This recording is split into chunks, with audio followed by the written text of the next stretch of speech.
말씀 봉독하도록 하겠습니다. 말씀 마태복 느헤미야 11장 1절로 2절 말씀입니다. 느헤미야 11장 1절로 2절, 구약 성경 743페이지에 있습니다. 느헤미야 11장 1절로 2절 말씀입니다. 우리 말씀 다 같이 봉독하도록 하겠습니다. 백성의 지도자들은 시작. 백성의 주자들은 예루살렘에 거주하였고 그 남은 백성은 제비 뽑아 10분의 1은 거룩한 성 예루살렘에서 거주하게 하고 그 10분의 9는 다른 성읍에 거주하게 하였으며 예루살렘에 거주하기를 자원하는 모든 자를 위하여 백성들이 복을 빌었느니라. 아멘. 오늘 이 시간에는 우리 김성덕 원로 목사님 나오셔서 하나님의 말씀 전하도록 하겠습니다.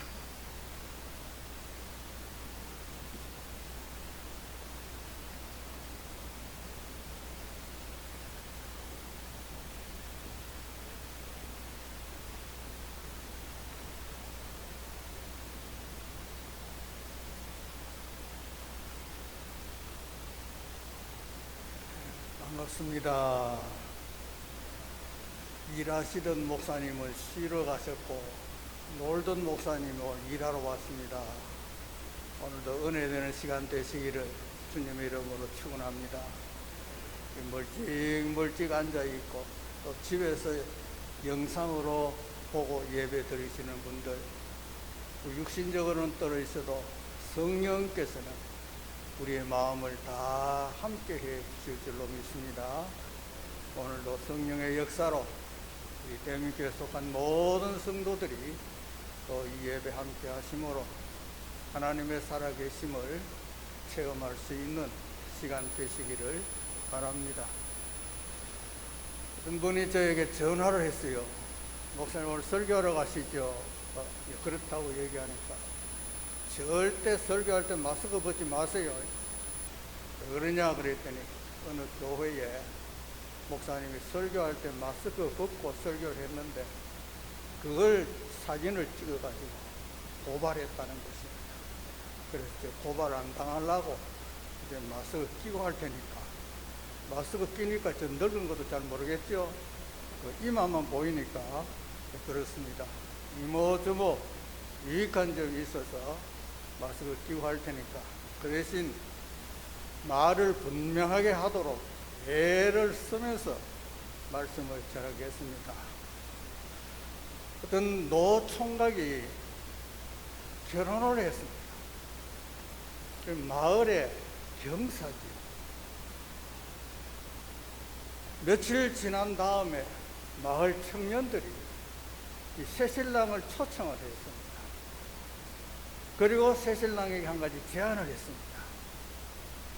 우리가 문제를 낼 텐데 문제를 알아맞히면 우리가 한턱 내고, 문제를 못 알아맞히면 새신랑이 우리 위해서 한턱 내고 그래 합시다. 그 신랑이 좋다고 했습니다.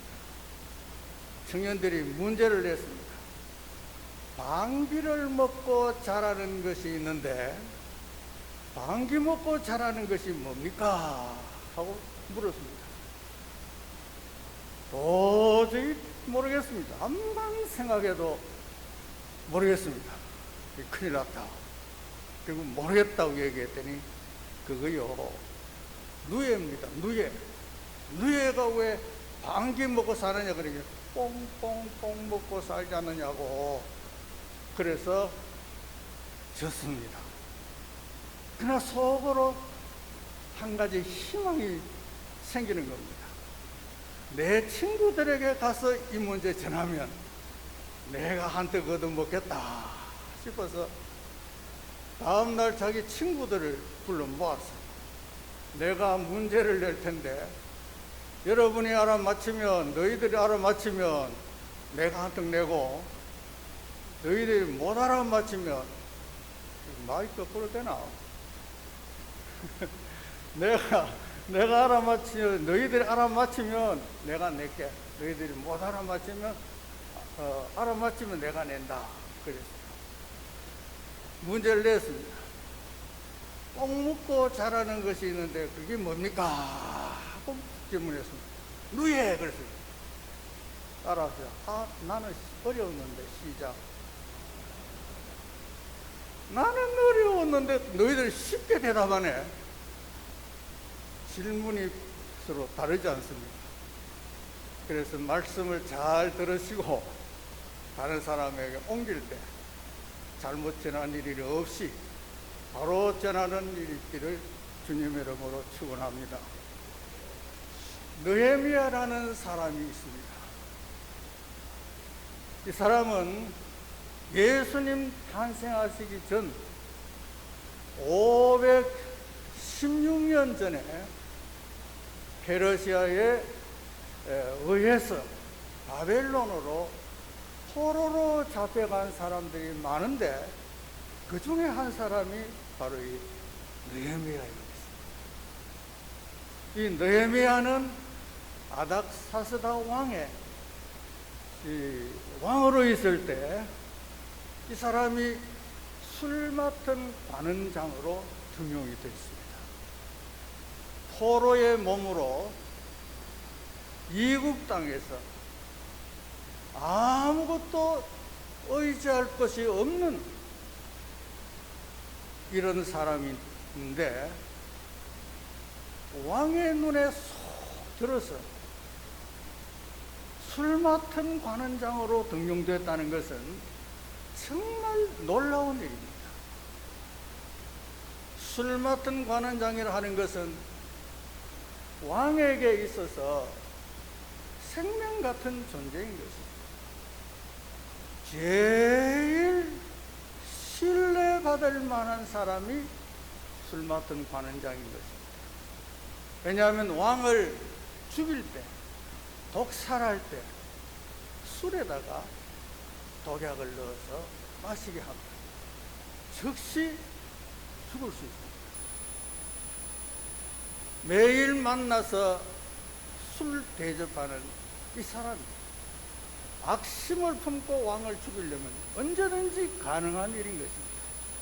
그렇기 때문에 술 맡은 관원장을 뽑을 때 가장 신실하고 가장 믿을만하고 가장 변심하지 않고 한 번 선택하게 되면 끝까지 충성하는 이런 인물을 등용해서 술 맡은 관원장으로 맡기는 것인데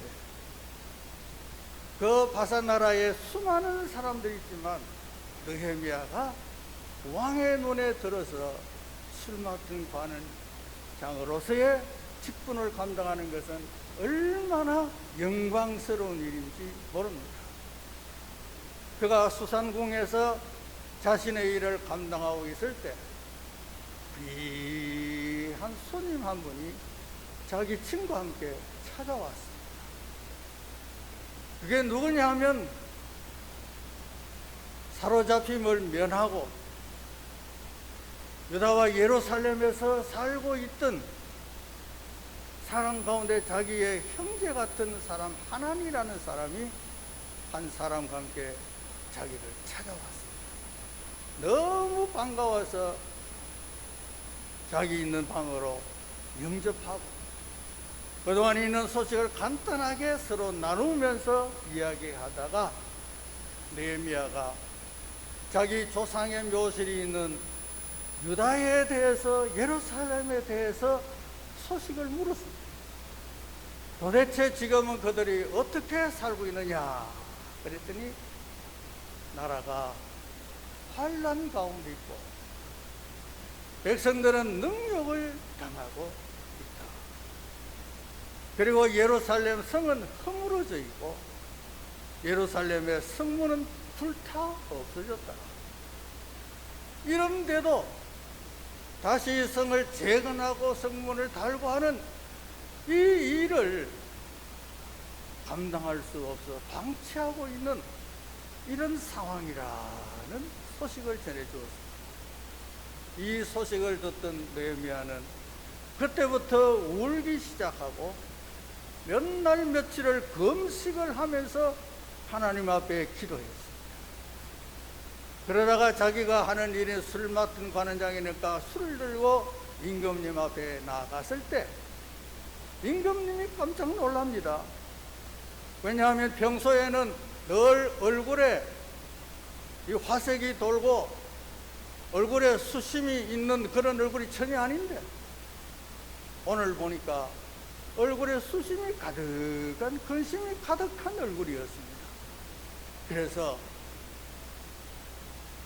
건강에 이상이 있는 것은 아닌가 해서 물어봤습니다.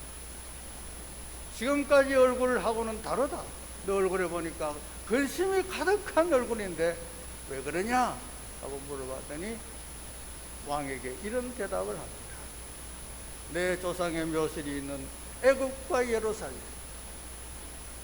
그 나라는 황폐하게 되고 성은 무너졌고 성문은 불타 없어졌는데 내가 근심하지 않을 수 있겠습니까? 그랬더니 왕이 그걸 듣고 자기가 정말 사랑하는 신하가 이런 고통 가운데 근심하고 있는 내용을 듣고 감동이 되어서 내가 무엇을 해주면 좋겠느냐 그랬더니 예, 나를 예루살렘으로 보내주십시오. 보내주신다면 내가 허물어진 성을 다시 재건하고 불타 없어진 성문도 달고 다시 재건하는 일을 제가 가서 하겠습니다. 그러면 다시 돌아오는 조건으로 내가 허락한다 하면서 거기에 필요한 모든 것을 임금님이 허락을 해서 이제 그 모든 것을 가지고 예루살렘으로 갔습니다. 예루살렘에 가서 외국에서 활동하던 사람이 방금 와서 무슨 일을 하겠습니까? 이 느헤미야는 특별한 지도력이 있어서 사람들을 불러 모으고 상황을 설명을 하고 우리가 이 성을 다시 재건한다는 이 사실을 설득을 시켰습니다. 이것은 그냥 성을 쌓는 일이기도 하지만 무너진 성을 다시 재건한다는 것은 무너진 신앙을 다시 재건하는 것이고 하나님 앞에 영광을 돌리는 일뿐만 아니라 온 백성이 결속하는 이런 기회도 되기 때문에 이 무너진 성은 그냥 방치해서 되는 것이 아니고 반드시 다시 재건해야 된다. 그래서 외적으로 성을 다시 재건하지만 내적으로는 우리의 신앙을 다시 재건하는 이런 놀라운 사업이라는 것을 잘 설명해서 읽겠습니다. 그리고 여기에 동참하는 사람도 많은데 일을 진행함에 있어서 배반자도 생기고 또 가까이 있는 무리들은 이스라엘이 다시 유다가 다시 재건하는 것을 원치 않기 때문에 모략을 써서 그 일을 하지 못하도록 방해 공작을 놓기도 하고 참으로 진행하는 일에 어려움이 많았지만 그러나 느헤미야는 강하게 이 일을 잘 추진해서 기공식을 한 이후로 52일 만에 급속도로 작업을 진행하고 다 마치게 되고 불타는 성문까지 척 달고 이래서 모든 일을 잘 마쳤습니다. 이제 문제가 되는 것이 뭐냐? 성이 재건되고 다시 문을 달고 모든 것은 다 했는데 이제 이후로 이 성을 무너지지 않도록 잘 관리하고 지키는 거죠. 그러려면은 사람이 많이 있어야 돼요. 어디에 사람이 많이 있어야 되느냐? 예루살렘 성 안에 사는 사람들이 많아야 성을 지키기도 하고 관리도 할 수 있는데 성경에 보면 느헤미야 7장 4절에 보면 지역 땅은 아주 넓은데 거민은 얼마 되지 않는다고 합니다. 땅은 넓은데 사는 사람이 너무 적다. 그래서 어떻게 하면 좋겠느냐? 포로로 갔다가 돌아온 1차 귀환, 2차 또 귀환했던 사람들 제비를 한번 뽑았어요. 제비를 뽑아서 10분의 1, 이 사람은 예루살렘 성 안에 살고 나머지는 성 안에 살든지 성 밖에 살든지 그 자유인데, 자원하는 사람이 있으면 성 안에서 살 수 있다. 이래서 10분의 1만 뽑아가지고도 최소한의 인원이 되는데, 그러나 넉넉하려면 자원하는 사람이 많아야 된다. 이래서 자원하는 사람이 많이 일어났습니다. 그래서 너무너무 기분 좋아서 백성들은 그들에게 복을 빌어 주었다. 할렐루야. 필요한 곳에 자원해서 일하러 가는 사람을 볼 때 너무너무 기분이 좋아서, 야, 우리 그들을 위해서 하나님 앞에 복을 빌자. 그래서 복을 빌었더라 하는 것이 오늘 본문의 내용이 되겠습니다. 유다의 예루살렘이라 하면 수도인데 거기에 예루살렘 성전도 있습니다. 왜 거기에 사람이 많이 살지 않고 다 바깥으로 성 밖에서 살기를 원하느냐? 그건 이유가 있습니다. 첫째는 예루살렘 성 안에 살면 불안합니다. 위험합니다. 수시로 예루살렘 성을 공격해 오는 세력들이 많았습니다. 그래서 그걸 막지 못해서 지금 예루살렘 성이 허물어졌는데 다시 재건해 놓았지만, 언제 또 침략해 들어오고, 언제 또 환란을 일으키고, 언제 또 위협을 가할지 알 수 없는 상황이기 때문에 예루살렘에 산다는 것은 항상 이러한 환란에 또 침략에 대비하고 마음의 준비가 항상 있어야 됩니다. 그래서 사람들은 이러한 불안한 곳에 살기 싫다, 이래서 성 밖에서 살기를 원하기 때문에 사람이 많이 살지 못한다. 두 번째 이유는 경제적으로 어려움을 당합니다. 왜냐하면 마음 놓고 경제 활동을 하지 못합니다. 또 침략해 들어오고 또 환란이 오고 하면 그것이 지어놓았던 집도 허물어질 수 있는 이런 상황이 되어가다 보니까 그 안에서 자유로운 경제활동 마음대로 할 수 없으니까 돈벌이가 제대로 되지 않습니다. 그래서 결국은 돈벌이 잘 되는, 그래도 살기 괜찮은 성 밖으로 나가서 자유롭게 사는 것이 두 번째고, 세 번째는 생활하는 것이 불편합니다. 왜냐?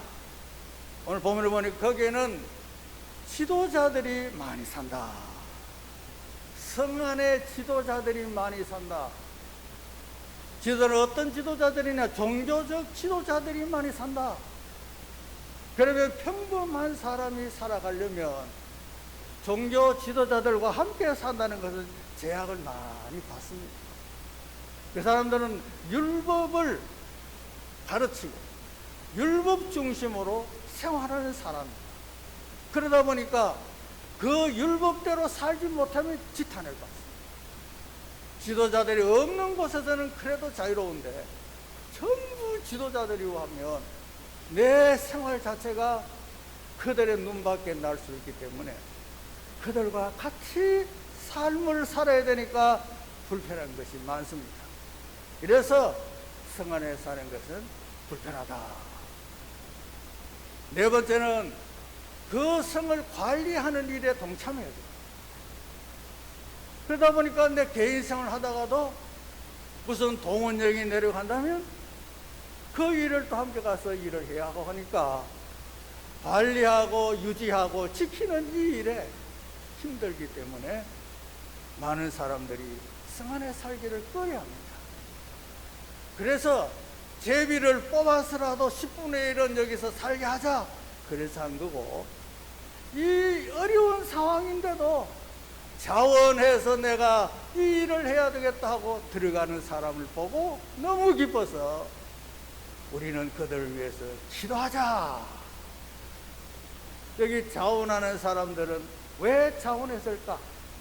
두 가지 뜻이 있을 것 같습니다. 첫째는 하나님의 사업에 내가 부름받았다는 이런 신앙인 것입니다. 여러분, 하나님의 일을 하는 데 있어서 하나님께 부름을 받았다, 신앙인 것입니다. 우리가 주의 일 함에서 내가 자원하거나 억지를 하거나 간에 하나님의 일에 동참하는 사람은 하나님께서 나를 부르셨기 때문에 내가 여기 일할 수 있다는 신앙이고, 두 번째 신앙은 이것이 복받을 일이다. 복받을 일을 해야 복을 빌어주는 사람이 그 기도가 능력이 있는 것입니다. 복받을 일을 하지 않은 사람에게 복 주세요, 복 주세요 하는 것은 그 기도가 능력이 없는 것입니다. 하나님께 복받을 일을 하고 있을 때 하나님이여 내게 복 주시옵소서. 복받을 일을 하고 있는 사람을 향해서 하나님이여 저렇게 일하는데 하나님이 복 주셔야 되겠습니다. 이 기도가 능력이 있는 기도인 것입니다. 이래서 모든 일에 자원하는 일이 중요한 것입니다. 이 자원하는 일에 모범을 보인 사람이 누구냐? 느헤미야가 제일 먼저 아닙니까? 느헤미야는 자기 자신만을 생각한다면 수산궁에 있는 것이 훨씬 낫습니다. 거기는 물질의 부족함도 없지요, 권력도 있지요, 자기는 정말 사람들의 존경을 받지요. 뭐 하나 부족함이 없습니다. 포로로 와서 이만큼 출세한 사람이 있으면 나와봐 할 정도로 그의 삶에 있어서는 조금도 부족함이 없습니다. 그러나 하나님이 원하시는 일일 것이다. 하나님의 성전이 있고 하나님의 성전을 중심으로 둘러싼 성곽이 있고 거기에 출입하는 성문이 다 허물어졌는데 그 일을 감당한다는 것은 내가 하나님의 일을 하는 것이다. 이래서 이 모든 자기의 특권과 모든 기득권을 다 내려놓고 예루살렘 성을 향해서 자원해서 간 것은 놀라운 일이요 하나님이 기뻐하실 일이 아닐 수가 없는 것입니다. 제가 늘 말씀드린 가운데 농사일을 했다고 말씀드렸습니다. 집에서 늘 농사하는 사람은 모내기 하는 것이 그것도 힘들지만 그래도 신체적으로 특별한 증상은 잘 안 나타납니다. 저도 일하다가 18살 늦게 돼가지고 저기 3학년 이제 편입해서 가정실습을 주는데 모내기 할 때 가정실습 받았어요. 다른 학생들은 뭐 좋다 그래요. 공부 안 하고 뭐 집에 가면 노니까. 뭐 간단한 심부름만 해주면 되니까. 저는 가면 큰 머슴같이 일해야 돼요. 그래서 하루 종일 모내기 하면 머리를 하루 종일 숙이고 있습니다. 비가 오면 우장이라는 것을 덩어리 짊어지고 그래도 계속 비 맞으면서 모내기를 합니다. 그러면 하루 종일 하다가 고개 들어보면 눈이 퉁퉁 부어요. 늘 엎드려 있어요. 손목도 자꾸 움직이니까 화장실에서 맞춰가면 손이 부어요. 그때 일꾼이 얼마나 귀한지 모릅니다. 모두 자기 일 한다고 모두 바쁩니다. 오늘 어머니하고 저하고 누나하고 경김하고 네 사람이 모를 이제 심으면 그 어머니가 가끔 모노래를 하면 하는데 자, 한번 해볼까요?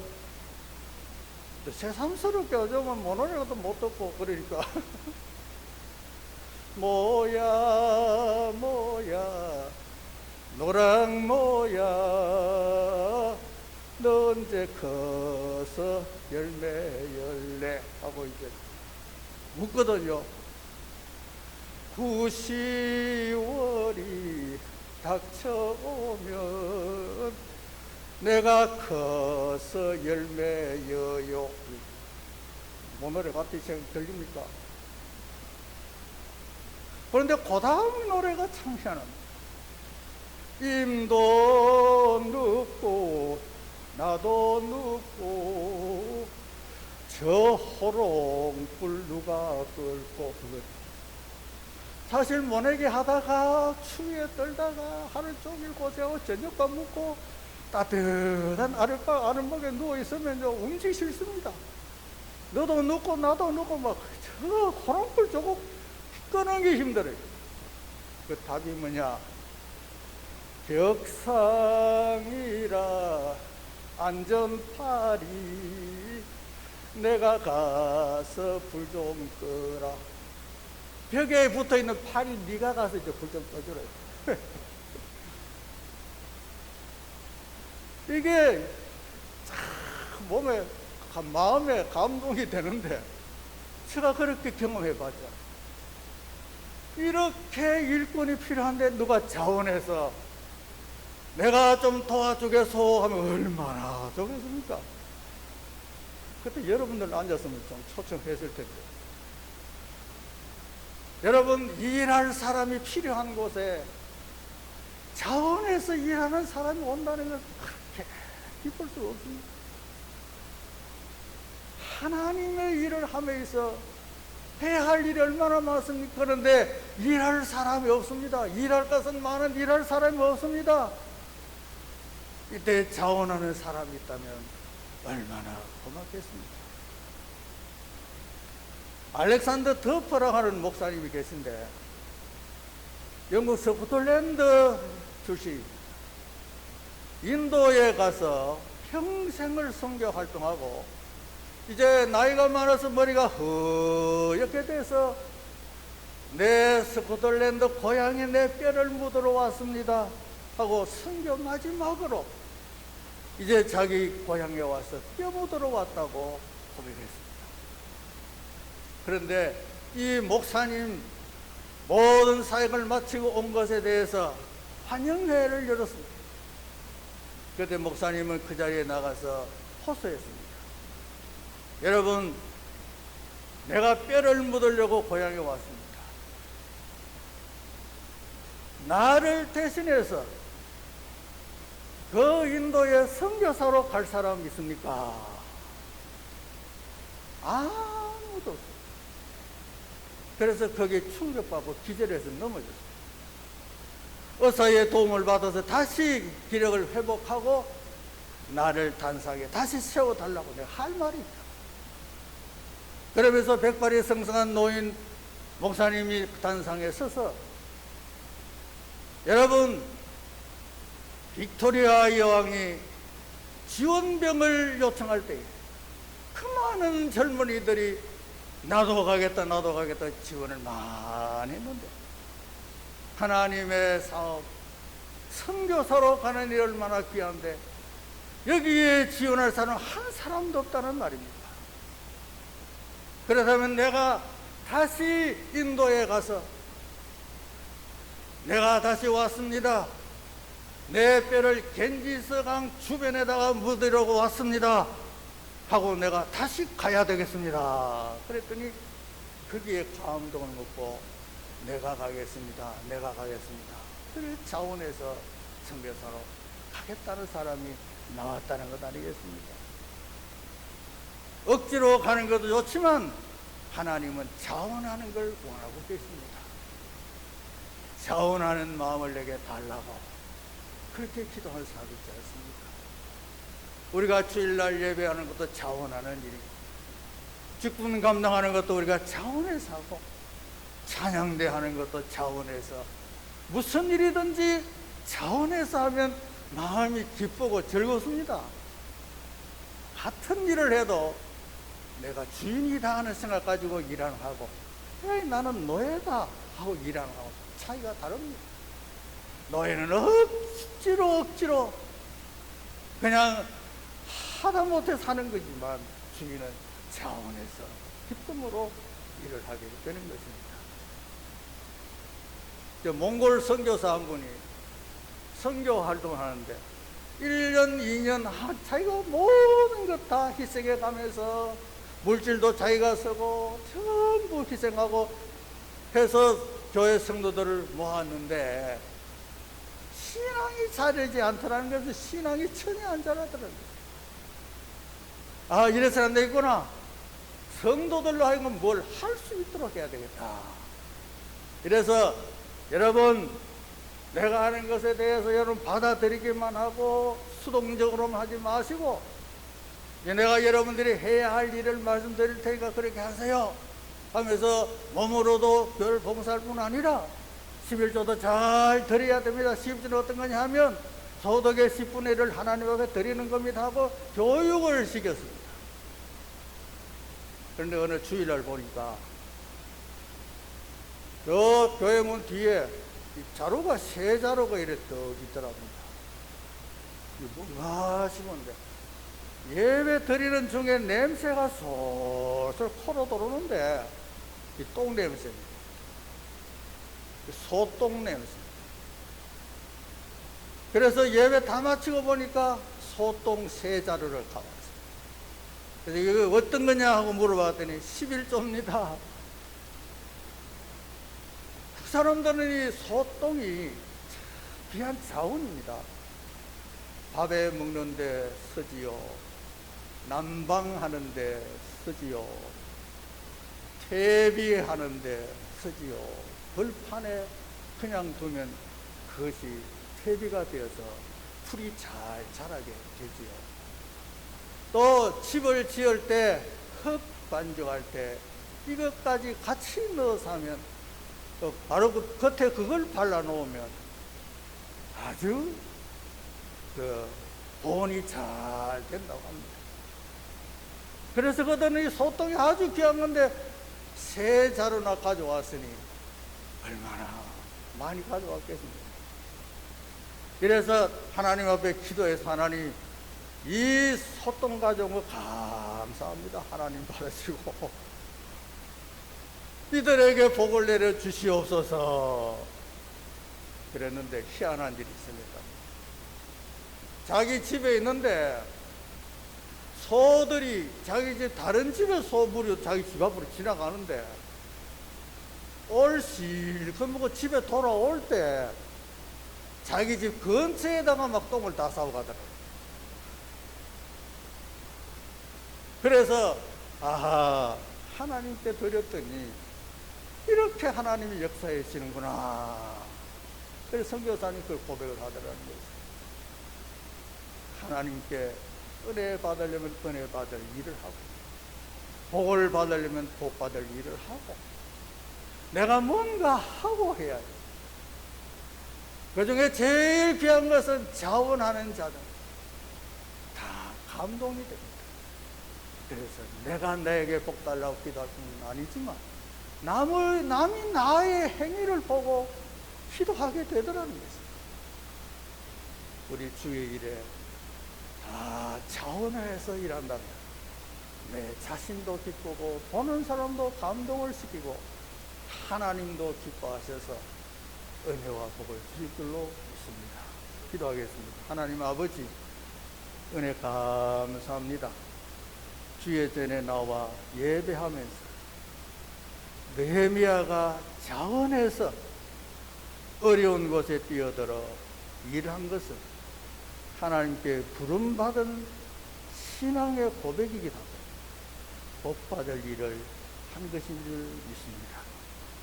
예루살렘 성 안에 살기 어렵지만 그래도 자원해서 들어가는 사람들을 볼 때에 감격스러워서 백성들이 그들을 위해 기도를 복을 빌었던 것 같이 우리도 매사에 자원해서 일함으로 인해서 우리를 위하여 기도하는 사람도 있고 하나님을 기쁘시게 하기도 하고 나 자신도 일하는 보람의 기쁨이 넘치는 삶이 될 수 있도록 자원하며 사는 우리 모두가 되게 해 주옵소서.